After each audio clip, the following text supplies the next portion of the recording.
Ғұлама ойшыл, адамзаттың рухани ұстазы Абу Насыр әл-Фарабидің нақыл сөздерін насихаттау челленджін аудандық кітапхана қызметкері Ботагөз Рахимовадан қабыл алып, мемлекеттік қызметші аудандық әкімдіктің бас маманы Майра Халилқызына жолдаймын. Бақыттың мәні парасаттылықта. Әркімнің өз алдына игілікті мақсат қоя білуінде. Ол мақсат тек кездейсоқ рахат үшін емес, шынайы игілік үшін бағытталуында.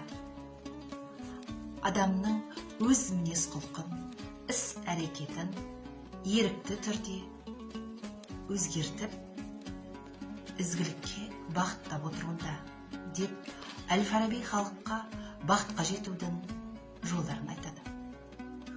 Әр адам бақытты болуға лайықты. Олай болса, тек ғұламаның даналық сөзіндегі қарапайым қағиданы ұстасақ болғаны.